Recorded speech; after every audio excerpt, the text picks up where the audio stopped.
Just when you thought it was safe to go back into the box office, Joker Folie à Deux, the $200 million budgeted sequel to 2019's Joker, is bombing, and bombing hard, with a D rating on CinemaScore, the worst of any comic book movie over the last 30 years, and a $40 million domestic opening weekend gross.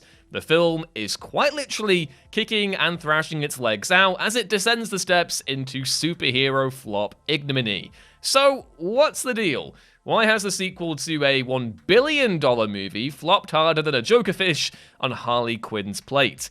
I'm Ewan, you're watching What Culture, and with me today on this trip to Clowntown is Gareth Morgan. How are you doing, Gareth? Oh, well, I was having a lovely weekend, and then I went to the old Cinemaplex, and my life has never been the same, because, it was something, and just as probably a bit of foreshadowing as to the news that we're going to talk about now, it was not exactly a packed cinema, and it was... I don't have words. I've been stunned for about a day and a bit, so I'm going to try and articulate my thoughts somewhat throughout this video, but... that was not what I was expecting, which I think is, in a weird way, what the creators of this film were going for. And that's probably the most successful thing they've done. So there you go. Yeah.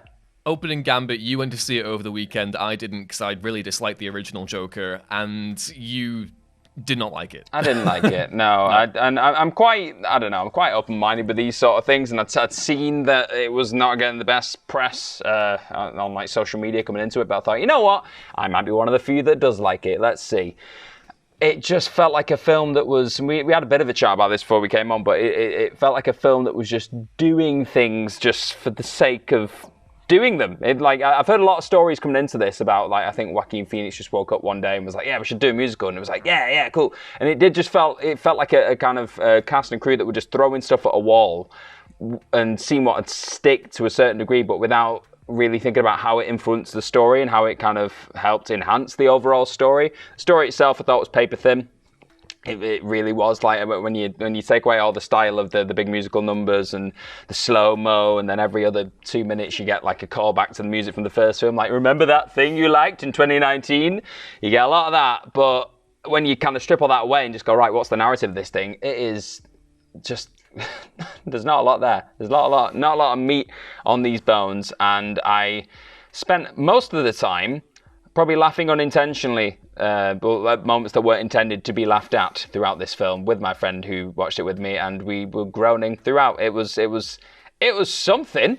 I won't forget it in a hurry. Sure was a thing. I mean, I really disliked the original movie because it just felt like baby's first Scorsese film. Really dislike. I think the fact that thing made $1 billion is frankly shocking. But onto why the sequel hasn't made money, which again, if the original movie has made $1 billion at the box office, you would expect a sequel to either equal that result or come in just under, or potentially even improve upon it. And that has not been the case with this one. There's a really good write-up from the Hollywood Reporter kind of going into the ins and outs of the initial box office projections the movie had, and how they were already falling short of what Warner Brothers had initially conceived of when the movie was greenlit. So... quote, the Joaquin Phoenix Lady Gaga pick was expected to open to at least $50 million to $60 million domestically. The projections were continually downgraded throughout the weekend as traffic stalled. Even on Saturday, most rival studios showed it opening to at least $45 million to $47 million. And don't forget that when the Warner Brothers movie first came on, tracking 3 weeks ago, it was pacing to earn $70 million. So in the space of about 3 weeks following the movie's, premiere and stuff, and et cetera, you get the initial bad wave of reviews that come from that. Then you have people going to see it, and you get the bad word of mouth, which is what the report kind of elaborates on.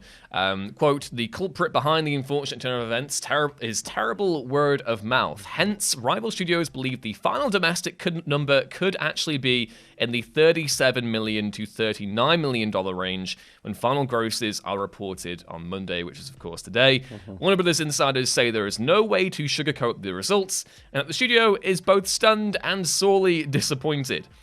This is the kicker for me.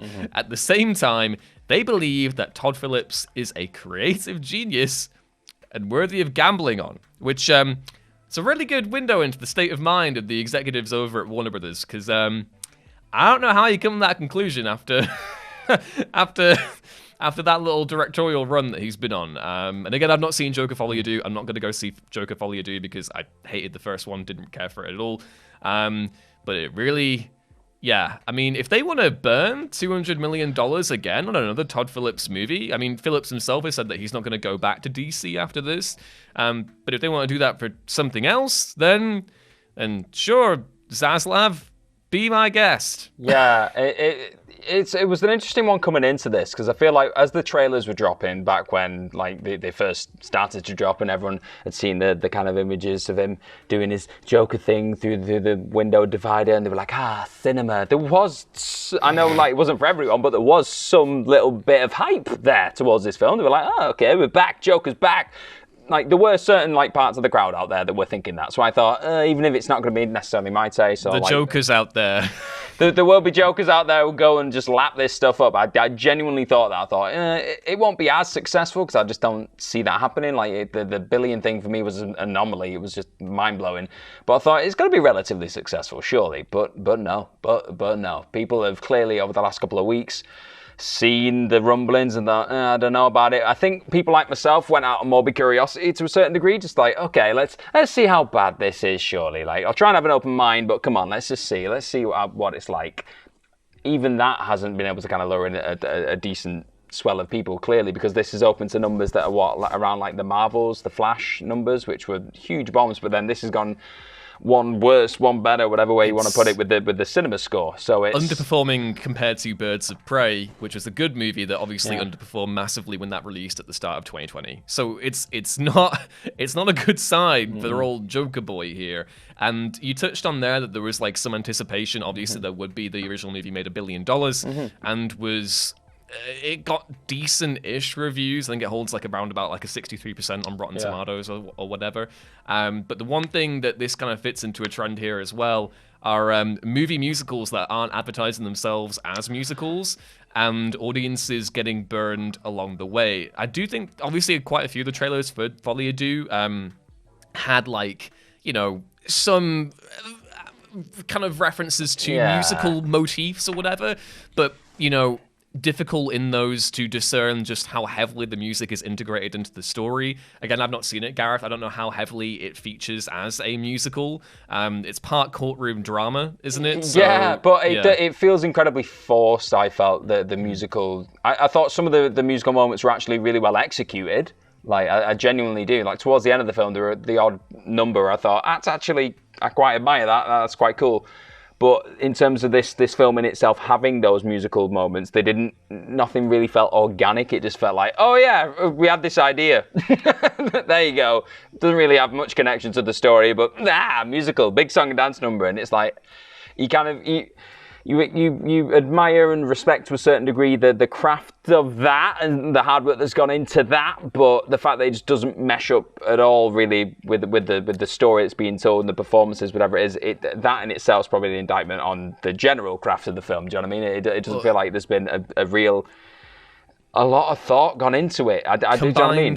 Yeah, combined with the fact that it's not well telegraphed. Obviously, when it was announced that it was a musical, but the vast majority of the movie-going public are not as plugged into, you know, the minutiae of movie reporting as probably most of the people watching this will be. So when you have that as a combination, the fact that, you know, it's not particularly well advertised as a musical, and then you have the musical elements not being great, and obviously the first movie has nothing to do with musicals, apart from the really weird needle drop moment that occurs when he goes down the steps.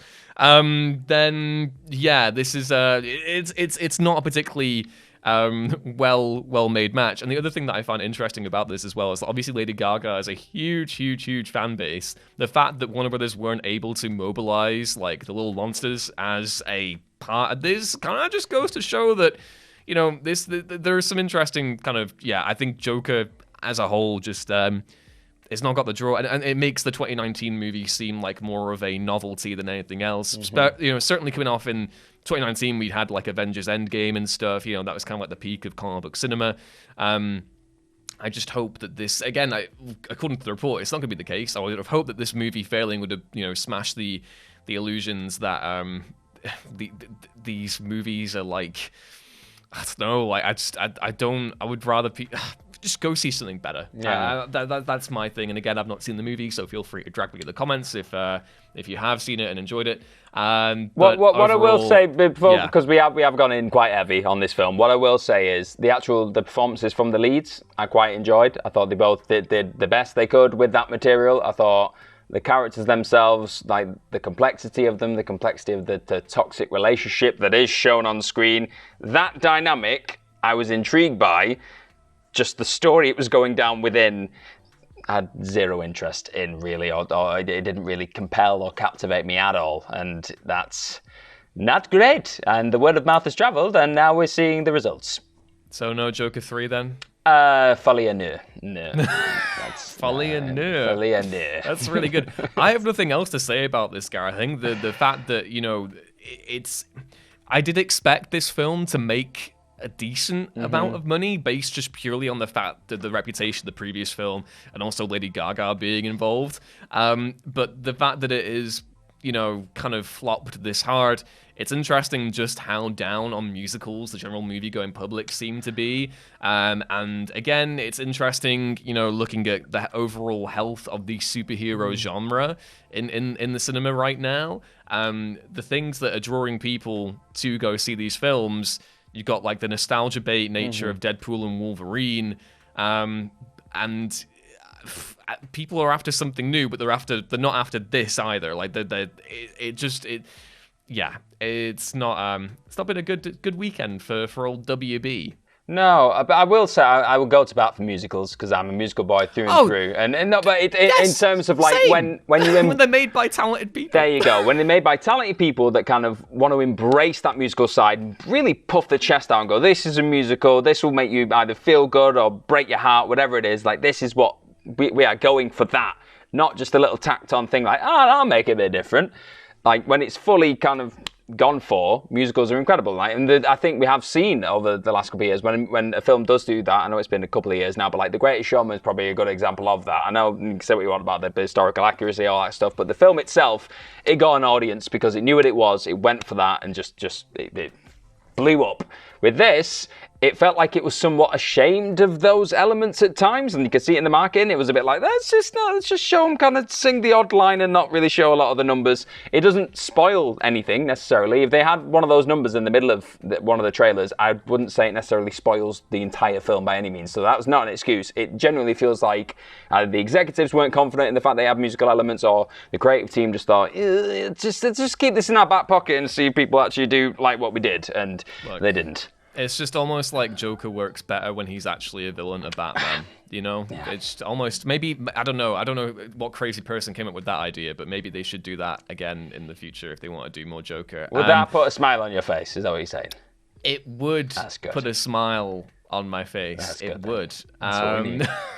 That's what we need, Ewan.